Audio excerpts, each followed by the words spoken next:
BTS 멤버들이 이제 군복무를 마치고 속속 돌아오고 있죠. 또 사건 사고도 이어지고 있다고 하는데 영상 한번 보겠습니다.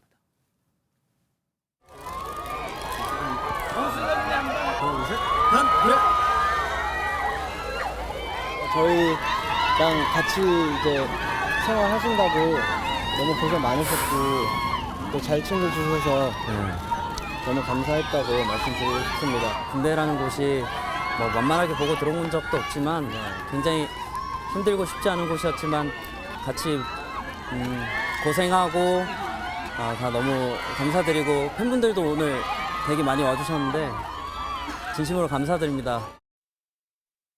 어제는 두 사람이 전역을 했고요. 뭐 현장 분위기가 시끌시끌한데 좀 네. 사건이 있었다면서요. 네, 맞습니다. 저렇게 BTS 멤버들이 하나둘씩 군복무를 마치면서 점점 완전체에 가까워지는 모습인데요. 예. 이 팬들도 오랜 시간 기다렸던 만큼 이 BTS 완전체를 다시 볼 수 있다는 마음에 굉장히 들뜬 것 같습니다. 그런데 문제는 어젯밤 정국 씨가 전역한 당일 밤에 발생했습니다. 예. 한 여성이 정국 씨의 집에 침입하려다가 붙잡힌 건데요. 이 여성이 어젯밤 11시 20분쯤에 정국 씨 집 현관의 비밀번호를 수차례 누르다가 이웃 주민의 신고를 받고 출동한 경찰에 의해서 예. 현행범으로 체포됐다고 합니다. 만약에 집안에 사람이 있었다면 이거 상당히 공포스러운 상황인 거잖아요. 그렇죠. 저도 이제 거실에 있는데 만약에 현관문 센서 등이 갑자기 이제 자동으로 켜지면 깜짝 무섭거든요. 놀라요. 네, 저도 깜짝 놀랐는데 네. 이 비밀번호 누르면 얼마나 무섭겠습니까?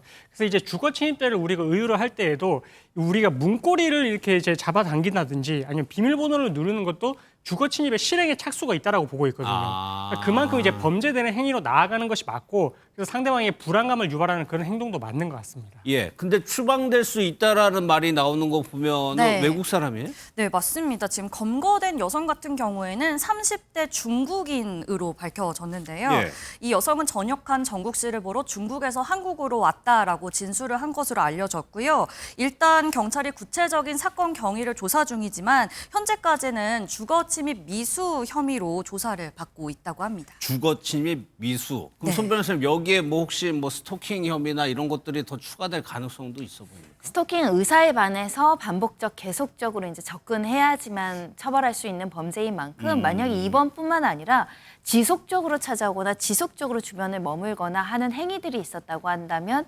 추가로 이 건에서 이제 수사하고 처벌할 가능성이 있는데요. 예. 일단 요번 한 번만 이렇게 한국에 와서 한 번 방문했다. 이런 스토킹은 아닙니다. 근데 아까 집 현관문을 열어보려고 했다는데 그럼 집 주소를 알았다는 얘기잖아요. 이 부분도 좀 확인해야 될 것 같습니다. 개인정보가 어떻게 유출되었는지 불법적인 방법으로 이것을 취득했는지도 좀 확인해야 되지 않을까 생각을 하고요. 예. 일각에서는 이런 개인정보가 조금 인터넷상에 유포되어 있는 경우도 있어요. 이런 경우에는 자연스럽게 그 주소를 알게 됐다라고 하면 추가적으로 처벌은 어렵지만 혹여라도 해킹이라든가 뭐 이치 추적이라든가 이런 불법적인 방법을 동원했다라고 한다면 추가 처벌 가능성이 있습니다. 예.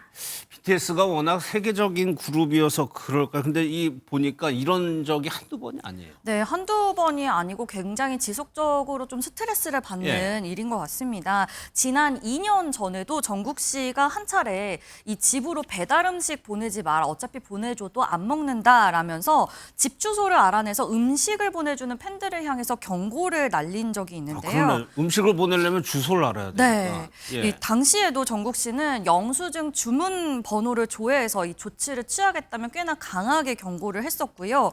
그렇지만 이후 진행된 라이브 방송에서는 유튜브에 검색하면 어차피 내 집 주소 다 나올 거다. 신경 쓰지 않는다. 숙명이라고 생각한다라면서 체념한 듯한 모습을 보이기도 해서 좀 안타까움을 사기도 했습니다. 근데 이 변호사님 뭐 정국 씨뿐만 아니라 다른 멤버들도 인기가 많으니까 유사한 피해가 좀 있을 것 같아요. 그렇습니다. 이제 코레일에서 근무하는 직원이 그 방탄소년단의 RMC에 이 개인 신상에 대해서 이렇게 열람을 했던 그런 경우가 있었거든요. 그래서 그게 이제 2018년부터 3년 동안 이어졌었고, 그래서 이게 품위 유지 의무 위반으로 일단은 최초에는 이제 해고고 의결이 됐었습니다. 그랬다가 예. 이제 중앙노동위원회에 구제 신청을 해서 이제 복직은 하기는 했는데, 어쨌든 이렇게 이제 개인 정보를 열람하는 행위 이 부분에 대해서는 징계 대상이 되고 문제가 되는 행동이 맞습니다. 예. 그런데 이렇게 개인 정보를 무단으로 열람을 당한다라고 하면은 이거 상당히 좀 이것도 힘든 부분. 것 같은데요. 네, 일단 코레일 측에서는 개선 방안을 마련하긴 했습니다. 이렇게 개인 정보를 무분별하게 이제 조회하지 못하도록 만약에 개인 정보를 업무상 필요해서 검색할 때는 매번 구체적으로 왜 이것을 검색했는지 사유를 있게 해놨고요. 예. 특정 고객을 반복적으로 조회하는 경우에는 이 사유를 명확하게 확인할 방침일 뿐만 아니라 또 대량으로 개인정보를 검색하는 경우에는 사전 승인을 받아야 된다라고 하고 있고요. 예. 우리 개인정보법에서는 이런 개인정보를 취급하는 자가 다른 목적으로 이렇게 무분별하게 남용하거나 열람해서 이렇게 불법적인 데 동원하는 경우에는 또 처벌하는 규정도 있습니다. 예.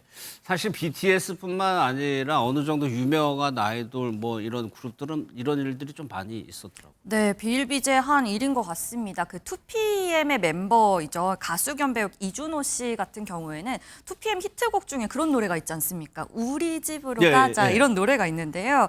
우리 집으로 가자고 했더니 실제로 우리 집에 찾아오는 분들이 너무 많았다. 이렇게 털어놓기도 했습니다. 집 앞에 찾아온 여성에게 정체를 물었더니 다른 나라에서 왔는데 집으로 오라고 해서 왔다라고 해서 예. 굉장히 황당했다고 합니다. 알겠습니다. 실제로 재판까지 이어지는 경우도 있다고 하니까 좀 주의해야 될 것 같고.